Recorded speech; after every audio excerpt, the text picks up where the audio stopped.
মাছ যদি ভাবে যে আমি পানি, আমিও আধুনিক হব, চিরাচরিত নীতি রীতি তো হলো যে পানিতে আমি সুখী, আমি আধুনিক হয়ে দেখাবো, আজকের থেকে আমি পানিতে থাকবো না, তো সে যেরকম কোনোদিন সুখী হবে না। পাখি যদি ভাবে আমিও আধুনিক হব, আমি খোলা আকাশে কেন থাকবো, আমিও সোনার খাঁচায় আবদ্ধ থাকবো বা এসিওয়ালা ঘরে থাকবো, তাইলে সে যেরকম চলতে পারবে না, তার যেরকম সুখ হবে না। বন্য প্রাণীও যদি ভাবে আমরা আর জঙ্গলে কত ছুটতে থাকবো, আমরাও আধুনিক হব, আমরাও কি বলে এটাকে সাফারি পার্কে থাকবো, আমরাও দামি দামি চিড়াখানা বানায়া থাকবো, তাহলে সে যেরকম সুখী হবে না, রব্বে কাবার কসম আপনিও দিন ছাড়া সুখী হবেন না, জমান না। এই জন্যই তো আল্লাহ মাঝে মাঝে আমাদেরকে বুঝায়, নাইলে বুঝাইতেন না।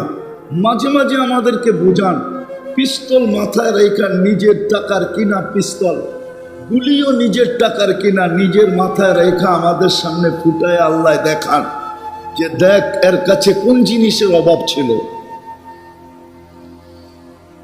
কোন জিনিসের অভাব ছিল। কি এরকম হয় না? হ্যাঁ, সেলিব্রিটিরা কেন আত্মহত্যা করে, ওদের কাছে কোন জিনিসের অভাব থাকে?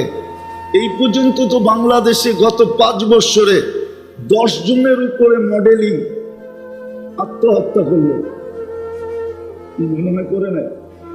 হ্যাঁ, ওর কাছে কোন জিনিসের অভাব ছিল, ওর কাছে কোন জিনিসের অভাব ছিল? ওর তো এত জনপ্রিয়তা ছিল। এই ছেলেদেরকে জিজ্ঞাসা করেন, ইয়াং ছেলেদেরকে জিজ্ঞাসা করেন, ওরা মাঝে মাঝে মিডিয়ায় দেখা মোবাইল টাচ করে চুমা দিত। জিজ্ঞেস করেন, কেননা ধরতে পারবে না, ছুঁতে পারবে না, যাইতে পারবে না, কিন্তু একটা আশা তো আছে। এটা পুরা করার জন্য মোবাইলের ভিতরেই টাচ করে চুমা দিয়া স্বাদ নিত। জিজ্ঞেস করেন, আমি ভুল বলতেছি কিনা? ও আত্মহত্যা করলো কেন? আমি তো 6 বার দেখলাম মাইকেল জ্যাকসনের বাড়ি, খালি তো পড়া আছে। সকালে একজন আসে বাতি নিভানোর জন্য, আর বিকালে একজন আসে বাতিগুলা জ্বালায়া দেওয়ার জন্য, কেউ নেই। আমি 6 বার দেখছি, 6 বার। প্রতিবার গেলেই দেখা হয় একবার। যাওয়া বাড়িতে ঢুকা তো হয় না, সামনে দিয়ে যাওয়া হয় আর কি, ওই রাস্তায় যাওয়া হয়। যাইতে যাইতে হাইওয়ের থেকে দেখা যায় ড্রাইভার, যেই ড্রাইভারই থাকুক সেই একটু স্লো করে দেখায়, হুজুর দেখেন এটা মাইকেল জ্যাকসনের বাড়ি, কিন্তু খালি পড়ে আছে। সকালে একজন আসে বাতি নিভাইতে, বিকালে আসে বাতিটাকে জ্বালায়, মাঝে মাঝে একজন আসে একটু ক্লিন করতে, কেউ তো থাকে না। সত্য তো একটু, কিন্তু আফসোস এটা আমাদের মন মানতে চায় না, আমাদের বিদ্যায় মানতে চায় না, আমাদের বিবেকে মানতে চায় না। এই জন্য আমাদের সমাজের মানুষদেরকে যদিও আমরা বুঝাইতে চেষ্টা করি, কিন্তু ওনারা বলে আমরাও তো শিক্ষিত, আমরাও তো কিছু জানি, আমরাও তো কিছু বুঝি, আমরাও তো কিছু গবেষণা করি, আমরাও কিছু চলাফেরা করি, কিন্তু আমরা তো চোখে আঙ্গুল দিয়ে দেখায় দিতেছি। কিন্তু আসলে তো সত্য এটাই। হ্যাঁ, যখন নামই হয়ে যায় তখন আর করার কি থাকে? শত গুণে যেটা বড়া ওটার নাম বেগুন, ওটার নাম অথচ শত গুণে বড়া। করার তো কিছু নাই, নাম হয়ে গেছে বেগুন, এখন বেগুনই বলতে হবে, ঠিক না? কি শত দানায় বড়া, নাম হয়ে গেছে বেদানা, এখন বেদানাই বলতে হবে, বেদানা, কোনো দানা নাই। হ্যাঁ, এখন এটাই বলতে হবে, নাম হয়ে গেছে। এটাই মেনে নিতে হবে আমাদের দেশের মানুষগুলা। আমরা যেটা বলি সেটা তো মানতে রাজি না, যে দিন ছাড়া তোমার জীবনে যা চাও তা হবে না। যতই তুমি বলো আমি শিক্ষিত, যতই তুমি বলো আমরাও তো বুঝি, যতই বলি আমাদের কি বিবেক বুদ্ধি কম, যতই বলি আমাদের কি শিক্ষা দীক্ষা কম, যতই বলি আমরা কি দুনিয়া ঘোরাঘুরি কম? যতই বলি, কিন্তু সত্য এটাই, আল্লাহর সিদ্ধান্ত। যেমন বললাম, মাছ যদি বলে যে আমি আধুনিক হব আর পানিতে থাকবো না, যেমন তার জীবন চলবে না, যাকে আল্লাহ মুসলমান আর উম্মতে মুহাম্মদী হিসাবে নির্বাচিত করলেন, দিন ছাড়া ওর জীবন চলবে না না না না। কিন্তু হইতে পারে এই প্রবাদ বাক্য সত্য, চলতে চলতে একটা জিনিস মানুষের জীবনে সয়া যায়। যেমন প্রবাদ বাক্য আছে, দুঃখে যার জীবন গড়া তার আবার দুঃখ কিসের? দুঃখে যার জীবন গড়া তার আবার, এরকম প্রবাদ বাক্য আছে না একটা, না নাই? তো আমাদের জীবনে সয়া গেছে, কি সয়া গেছে? সয়া যাওয়ার কারণে এখন এটাকে আমাদের দুঃখ মনে হয় না, কিছুই মনে হয় না। আমরা বুঝাইতে চাইলো এখন আর রেখাপাত হয় না, থাকে অনেক সময়। অনেক জিনিস আছে, সব জিনিসের উপরে খোদাই করা যায় না।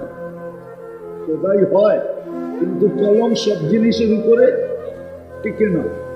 এরকম মেটেলস আছে যেখানে আপনি লিখতে পারবেন না, আপনি খুঁজা দেখেন, ওর উপরে কলম টিকবে না।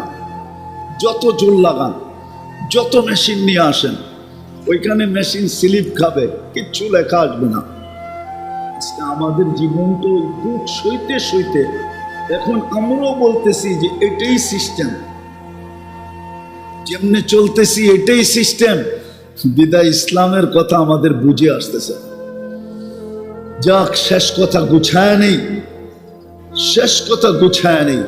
যাকে আল্লাহ মানুষ, মুসলমান, উম্মতে মুহাম্মদ হিসাবে অস্তিত্ব দিলেন, আল্লাহর হুকুম মানা ব্যতীত না এই ছোট দুনিয়াটার জীবনে সুখী হবে, না ওইখানে সুখী হবে। এই দুনিয়াও সুখী হবে না। নাইলে আপনাকে আমি হাদিস, কোরআন, কাহিনী দিয়া দেখাইতে পারি যে কিচ্ছু ছিল না কিন্তু সুখী ছিল, কিচ্ছু ছিল না। আপনিও স্বীকার করবেন এর চেয়ে সুখ হয় না, এর চেয়ে সুখ হয় না। আপনিও স্বীকার করবেন এর চেয়ে সুখ হয় না। শাফি রহমতুল্লাহ আলাইহি সম্বন্ধে আপনার, জানি না ওনার জীবন সম্বন্ধে আপনাদের কতটুক জানা আছে। উনি বিকালবেল রাত্রে যখন ফিরতেন, ওনার রাত্রের প্রথম কাজ ছিল, বাবা ছিলেন না, মায়ের পায়ে তেল মালিশ করা এবং মাকে পা টিপা টিপা ঘুম পড়ানো। রাতের প্রথম কাজ ছিল ওনার এটা। এশার নামাজ পড়ে এসে উনি এই কাজ করতেন, মার সেবা করতেন, পায়ে তেল মালিশ করতেন এবং টিপা টিপা ঘুম পড়াইতেন। মাঝে মাঝে উনি খুশিতে তালুতে চুমা দিতেন। মা জিজ্ঞাসা করতো, শাফি তোর মতো মানুষ আমার পায়ের তালুতে চুমা দেশ? শাফি রহমতুল্লাহ হাসতেন আর বলতেন, তোমার পায়ের তালুতে চুমা দেই না, আমি তো আমার জান্নাতে চুমা দিয়া জান্নাতের স্বাদ নিতেছি।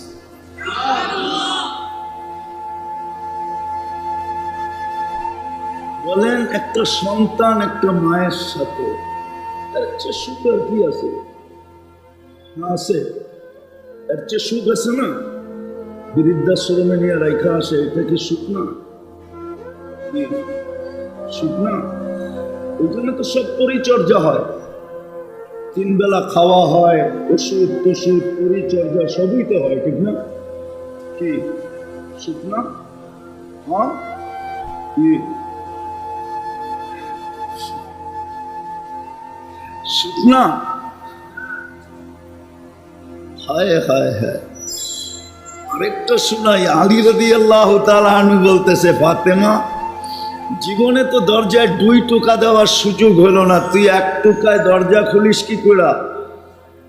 তো বলতেছে, আব্বা শিখাইয়া দিছে, আলী তুমি সারাদিন পরিশ্রম করে আসবে, আমি যেন দরজা খুলতে 2 টোকা না লাগে, তো আমি আসার আগে পিঠে দরজায় পিঠ লাগায় দাঁড়ায় থাকি, টোকাটা যেন আমার পিঠে পড়ে, দরজায় না পড়া। বলেন এটা কি সুখ না? আপনি তো কলিং বেল টিপতে টিপতে কতবার কলিং বেলও নষ্ট করে ফেলছেন, ঠিক না? হ্যাঁ, কি এটা সুখ, ঠিক না? না ওইটা সুখ? কতটুকু সুখ? অথচ ওনাদের মাসের পর মাস চুলা জ্বলতেছে না, কোনো অভিযোগ তো নাই। অথচ আরেক দিনের কাহিনী, আলী রাদিয়াল্লাহু তাআলা আনহুর চেহারা মলিন। ফাতেমা রাদিয়াল্লাহু তাআলা আনহা জিজ্ঞাসা করতেছে, চেহারা মলিন কেন? তো কিছু জোটে নাই। ওই চতুর্থ দিনের ক্ষুধার্ত চলতেছে, যেই দিন হাসান হুসাইনকে আল্লাহর রসুল জিব্বা চোষায়া খিদা নিবারণ করাইছেন, ওই দিনের কাহিনী। ভালো মতো শুনে, ওই দিনের কাহিনী, ওই দিনের। বলছে চেহারা মলিন কেন? কিচ্ছু জোটে নাই, আজকেও তোমার ক্ষুধার্ত থাকতে হবে। তো বলতেছে, আলী ওয়াজাদনা শাকারনা লামনা জি সাবারনা, পাবো তো শুকরিয়া আদায় করব, না পাবো তো সবর করব। আর এটা তো চির সত্য, দোনো অবস্থায় আল্লাহ আমাদের সাথে। আর আলী তুমি এটাও তো জানো, যাদের সাথে আল্লাহ থাকে তাদের চেহারা মলিন হওয়া শোভা পায় না। তোমার চেহারা মলিন কেন?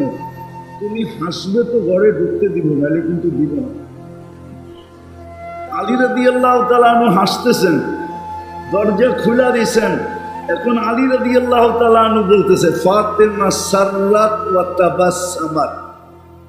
ফাতেমা মুস্কি মুস্কি হাসতেছিল আর খুশিতে নাচতেছিল যে আমি ঘরে ফিরে আসছি। এই কাহিনী উনি একদিন শুনাইতেছে, ওনার ছাত্র জিজ্ঞেস করতেছে, ফাতেমা রাদিয়াল্লাহু তাআলা আনহা এত বড় মর্যাদাশীল হলো কি করে? সাধারণ মহিলা, এত উচ্চ মর্যাদা। তো উনি কাহিনী বলতে বলতে এটাও বলতেছিলেন, তারপরে বলতেছিলেন হবে না কেন? যখন আমি দেখতেছিলাম ফাতেমা মুস্কি মুস্কি হাসতেছিল আর খুশিতে আত্মহারা ছিল আমার আশার কারণে, অথচ চতুর্থ দিনের ক্ষুধার্ত কাটতেছে, তো আমি হাতে দিয়া আমি ফাতেমাকে দোয়া দিছি, রহিমাল্লাহু ইমরাআতান, তোর মতো মেয়েদের উপর আল্লাহ রহমতের বৃষ্টি বর্ষণ করো। দাখালা যাওজাহা বাইতাহা, যখনই স্বামী ঘরে ঢুকবে সে যেন খুশি হয় এবং স্বামীকে স্বাগত জানায় নাচতে নাচতে। তার জন্য আমার এই দোয়া। বলেন এটাকে সুখ বলে না কি বলে? না আমাদেরটারে সুখ বলে? বিদায় বেড়ে দোস্ত আসেন, সত্য এটাই, আপনার বুঝে আসুক আর না আসুক, অনেক নীতি অনেক থিওরি বুঝে আসেন। আমি যদি আপনাকে বলি বিয়োগের ভিতরে যদি নিচে সংখ্যা থাকে উপরে শূন্য থাকে, তাহলে কত ধরতে হয়? বিয়োগ করার সময় কত কি কত? আপনি চোখে দেখতেছেন শূন্য, আপনি 10 ধরলেন করতে পারেন। আপনি আমারে বুঝান, আমাকে বুঝান, আপনার তো জেনারেল শিক্ষিত, আমার যুক্তি দিয়ে বুঝান। আমি তো চোখে শূন্য দেখতেছি, আপনি 10 থেকে বলতেছেন। আপনি কি বলবেন যে এটা হলো ম্যাথমেটিক্সের থিওরি, এটা মানা ব্যতীত তোমার ফল মিলবে না, অঙ্ক মিলবে না, অঙ্ক মিলবে না। যদি আপনি এইটা মাইনা নিতে পারেন তো আপনাকে বানানেওয়ালা আল্লাহটা কেন মানতে পারতেছেন না? আপনি আমাকে বুঝান যে আপনাকে 24 ঘন্টা সুরক্ষা করে, ওটা কেন মারতে পারতেছেন না? আমি তো চোখে দেখতেছি উপরে 0, আপনি কেন আমাকে বলতেছেন 10? 10 না হইলে 7 থেকে উপরে 0, 10 না হইলে আপনি এখানে অঙ্ক মিলবে না। এটা যদি আপনি ম্যাথমেটিক্সের মানতে পারেন, মানব রচিত যদি মানতে পারেন, আর এটাই সত্য, মানতে হবে, আমিও স্বীকার করি মানতে হবে, নাইলে অঙ্ক মিলবে না। এটা যদি আপনি মানতে পারেন, তাইলে এত দামি ব্রেনটা আল্লাহর যে বানায়া দিল, এটা কেন মানতে পারেন না বলেন? আপনি আপনার শিক্ষাকে কেন মানেন? আপনার দীক্ষাকে কেন মানেন? আপনার বাপকে কেন মানেন? আপনার আধিপত্যকে কেন মানেন? আপনার পদবীকে কেন মানেন? আপনার পদকে কেন মানেন? 99 পদের মালিকের আল্লাহটা কেন মানতে পারতেছেন না বলেন? আমার যুক্তি দিয়ে বুঝান, আল্লাহটা কেন মানতে পারতেছেন না? আল্লাহর বেলায় আঙ্গুল উঠান, অথচ 24 ঘন্টা জিনারটা বুক করি, যারটা খাই, যারটা লই, যারটা দিয়ে চলি।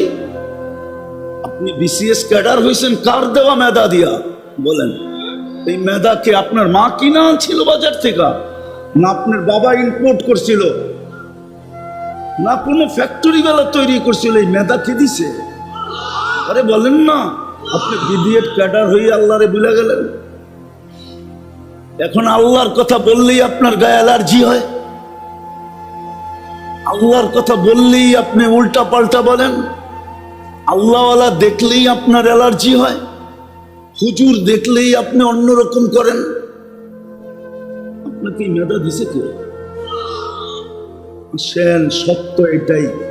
হ্যাঁ, একদিন বুঝবো, কিন্তু ওই দিন আর কাজে আসবে না। প্রত্যেক ব্যক্তি বুঝবে, অবশ্যই বুঝবে। আজকে যদিও ওইটাকে ওপেন রাখা হয় নাই, অফ রাখা হয়েছে, অফ, যে আজকে শুই না বোঝো, একদিন আসবে ওই আইসি খুলা দিবে, আপনি দেখা বুঝবেন। এই জন্য তো কোরআন বলে, রব্বানা ইন্নানা আবসারনা ফারজি'না আমাল সালিহা ইন্না লামুকিনুন। একদিন আপনিও বুঝবেন, আমিও বুঝবো, কিন্তু আল্লাহ বুঝবে। আজকে বুঝা কাজে দিবে না। আমি বলছিলাম ইউমিনুনা বিল গায়ব, তুমি বুঝা ব্যতীত বোঝো, দেখা ব্যতীত বোঝো। তোমার ব্রেনে আসুক আর না আসুক, আমার কথা শোনা মাত্র বোঝো। এই জন্যই তো কোরআনে আছে, কোরআনে আছে সহজ। কোন ভিক্ষুক আইসা যদি বলো আল্লাহর জন্য দে, কোরআনে আছে ওয়াম্মা সাইলা ফালা তানহা, হাদিসে আছে আল্লাহর নাম নেওয়ার সাথে সাথে আল্লাহর ভালোবাসায় যে তাকে হাতে দিয়া দিল, যা পারলো তাই দিল, ভাবলো যে আমার আল্লাহর নাম নিচে আমি খালি ফিরাই, তো ফিরাই কি করা? তা আল্লাহ বলে, তুই 2 টাকা দিয়ে ফেরত দিছস, আমি তোর গুনাহ পুরাটা মাফ করা করে ফেরত দিছি। তুই 2 টাকা দিয়ে ভিক্ষুককে ফেরত দিছস, 2 টাকা দিয়ে ভিক্ষুককে বিদায় করছিস, আমি তোর পুরা গুনাহ মাফ করা তোকে বিদায় করছি। সত্য তো। এই জন্য আসেন, আল্লাহর হুকুম মানি, আল্লাহর হুকুম মানি। মুসলমান আজকে আল্লাহর হুকুম ছেড়া দিছে, যার কারণে এই দুরবস্থার শিকার। সর্বক্ষেত্রে আল্লাহর হুকুম মানে না। আজকে নববর্ষ মানি আমি ইংরেজি, আরবি না। আজকে রাত্রে 12টা 1 মিনিটে শুরু হবে, কিন্তু 31st নাইট উদযাপন হবে, এইখানেও হবে। যতই কানুন করা হোক না কেন, এত ম্যাজিস্ট্রেট পাবে কোথায়? ঢাকা শহরে এত পাবে কোথায়? বিদায় আসেন, আল্লাহর হুকুম শিখি এবং মানি, তাইলে কিছু ছাড়াও সুখ পাবো। যা কিছু চায়, একটু সুখে থাকতে চায়, একটু শান্তিতে থাকতে চায়, একটু মাথা উঁচা করে থাকতে চায়, কিন্তু এটা থাকার জন্য তো সব কিছু আছে। মানি আমি, আমাদের কাছে কম বেশি সব কিছু আছে। 50 বছর পিছে তাকাইলে, 50 বছর পিছে যদি তাকাই, তাইলে এই দুনিয়া এলাকায় শুধু ধান ক্ষেত ছাড়া আর কিচ্ছু ছিল না।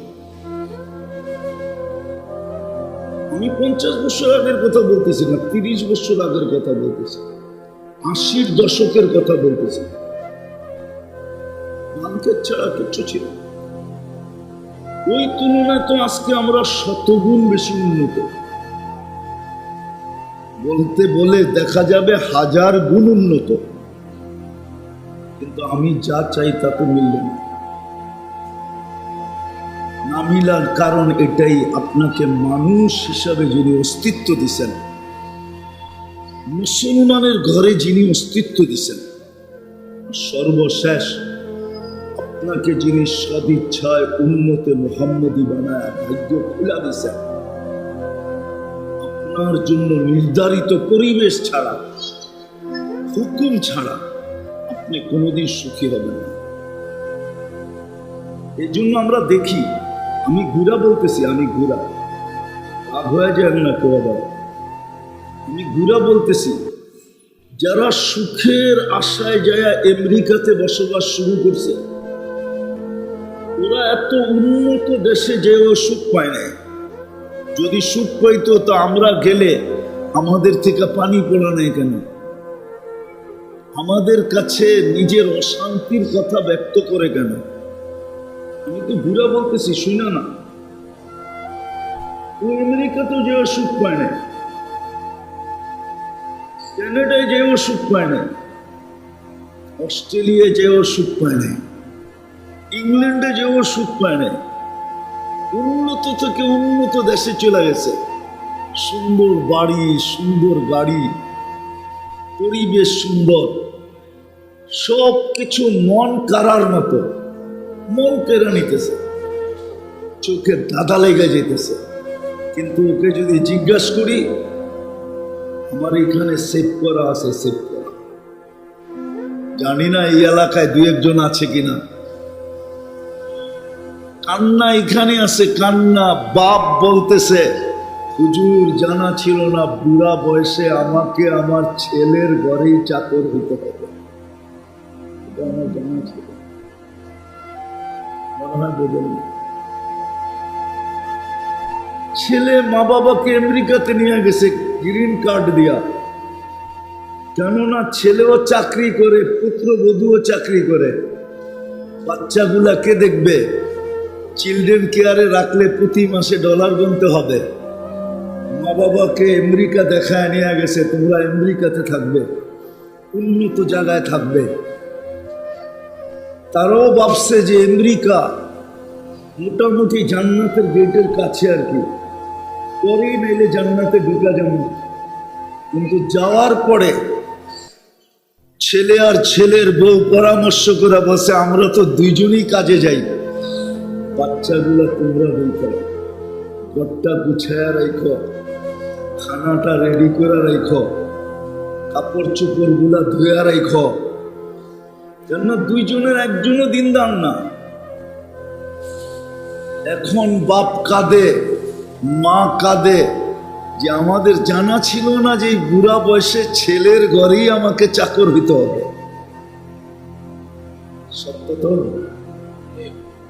দেখবেন আমার সাথে, চলেন দেখায় দেব 2-4 ডজন, 2-400, 2-1000। তাহলে সুখের আশায় তো ওইখানেই গেল, ওইখানেও তো সুখ নাই। এই জন্য আমেরিকাতে ছুটির দিনকে ছুটির দিন বলে না বাঙালিরা, ওরা বলে এটাকে ফ্যামিলি ডে। আমরা সপ্তাহে একদিন পাই ফ্যামিলি ডে, ফ্যামিলিকে সময় দেওয়ার জন্য, তাও পুরা দেয় না। শনিবার দিনও কাজ করে, রবিবার দিন একটু থাকে ফ্যামিলি ডে। ওইখানে যেও তো সুখ পেল না, এত উন্নত দেশে গেল। আমি বুঝাইতে চাইতেছি আপনাদেরকে, যাকে আল্লাহ মানুষ হিসাবে অস্তিত্ব দিছে, যে নিজেকে মানুষ ভাবে, যাকে সদিচ্ছায় মুসলমানের ঘরে অস্তিত্ব দিছে, আর সে নিজেকে মুসলমান বলে, আর যাকে আল্লাহ উম্মতে মুহাম্মদী হিসাবে নির্বাচিত করছে, আর সে নিজেকে উম্মতে মুহাম্মদী বলে। রব্বে কাবার কসম, সব কিছু যদি আপনার সোনা দিয়েও হয়ে যায়, রূপা দিয়েও হয়ে যায়, এর চেয়ে দামি পদার্থ দিয়েও হয়ে যায় এই ছোট জীবনটায়, তারপরেও আপনি আল্লাহর হুকুম মানা ব্যতীত, আল্লাহর হুকুম মানা ব্যতীত, নবীর আদর্শ মানা ব্যতীত আপনি সুখ পাবেন না, শান্তি পাবেন না। আজকে দেখাইলে আমি দেখাইতে পারি 70% দুনিয়ার সম্পদ কিন্তু মুসলমানের কাছে। সারা দুনিয়ায় যত সম্পদ আছে 70% কার কাছে? বিশ্বাস হয় না? মনে হয় ওনার হয় না। 70% কার কাছে? দেখেন গ্যাস মুসলমানের কাছে, তেল মুসলমানের কাছে, সোনা মুসলমানের কাছে, এরকম যা দেখবেন 70%। আজকে মুসলমানের 60টা দেশ, কয়টা? সংখ্যায় 250 কোটি। কত? 4টা মুসলমানের দেশ এমন যার উপরে দুনিয়ার কোনো টাকা নাই। বুঝা গেল এই 4 দেশের চেয়ে বড় রিজার্ভ আমেরিকার কাছেও নেই, সোনার রিজার্ভ ওর কাছেও নাই। তাইলে ওর টাকা সবচেয়ে বড় হতো। যেমন কুয়েতের টাকার চেয়ে বড় কোনো টাকা নেই, বাহরাইনের টাকার চেয়ে বড় কোনো টাকা নেই, ব্রুনাইয়ের টাকার চেয়ে বড় কোনো টাকা নেই, ওমানের টাকার চেয়ে বড় কোনো টাকা নেই। বুঝা গেল এদের স্বর্ণের রিজার্ভ আমেরিকার চেয়েও বেশি, ইংল্যান্ডের চেয়েও বেশি, ইউরোপের চেয়েও বেশি। 60টা মুসলিম দেশ, 250 কোটি আমরা, ঠিক না? এতটুকু বুঝে আসলো। 4টা দেশের কারেন্সি দুনিয়ার সবচেয়ে বড় কারেন্সি। আপনি বলেন সৌদি বাদশার বাড়ির চেয়ে দুনিয়ার কোনো বাড়ি আছে দামি, সুন্দর, ব্যয়বহুল? ইংল্যান্ডের রানী 4 দেশের রানী। কয় দেশের? ইংল্যান্ড, কানাডা, অস্ট্রেলিয়া, নিউজিল্যান্ড, সেই 4 দেশের রানী। কিন্তু দেখেন, কিন্তু তার যে ইংল্যান্ডে বাড়িটা, ওটাতেও 400 কামরা নাই। কিন্তু ওনার পাশেই ব্রুনাইয়ের বাদশার বাড়ি আছে, ওটাতে 400 কামরা।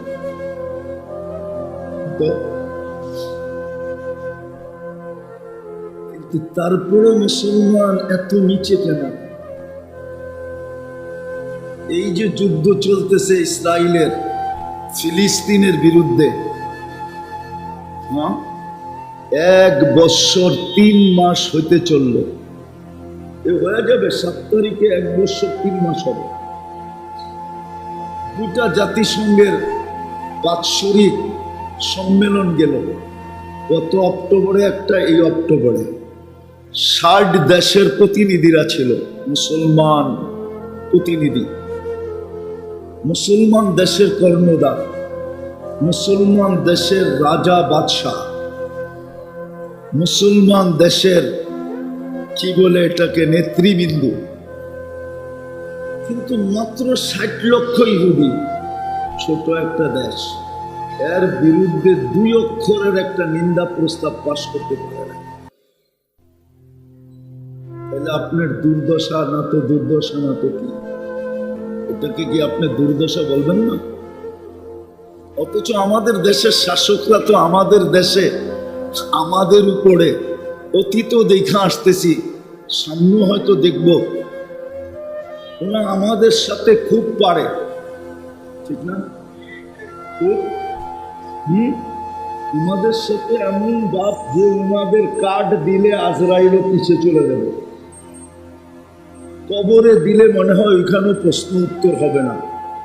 কি আমাদের দেশের পদস্থ লোকরা তো এটাই ভাবে, ঠিক না? আমাদের সাথে ভাব নেয়। কিন্তু কই জাতিসংঘে তো যায় 60 দেশ মিলা ভাব নিতে পারলো না, ওইখানে তো এই কথা বলতে পারলো না যে ঠিক আছে, নিন্দা প্রস্তাব যদি পাশ না হয় তাহলে আমরা একটা কিছু এখান থেকে পাশ করা যাব, আমাদের সাথে তোমাদের পুরা লেনদেন বন্ধ, আমরা লেনদেনই করব না, আমরা আপোষে লেনদেন করে চলবো, তোমাদের কোনো জিনিসে আমরা হাত দিব না, আমরা আমাদের আপোষের 60 দেশের জিনিস দিয়ে আমরা কয়েক বছর চলবো, তোমাদেরটার দিকে আমরা চোখ তুলেও দেখব না। এটা তো বলে আসতে পারলো না। কি কারণ? কি কারণ? এটাই, আপনাকে আল্লাহ বানাইলো মানুষ আর আপনি চলবেন জানোয়ারের মতো। আপনাকে বানাইলো আল্লাহ, অস্তিত্ব দিলে মুসলমানের ঘরে, আর আপনার ভিতরে ছাপ থাকবে না ইসলামের। আপনাকে বানাইলো উম্মতে মুহাম্মাদি, আর আপনি আদর্শ গ্রহণ করবেন অন্যের, আর আপনি ভাববেন দুনিয়াতে সুখে থাকবেন। কোরআন তো এটা বলে না। কোরআন তো বলে ইন্নাল্লাহ আস্তাফা লাকুমুদ্দিন,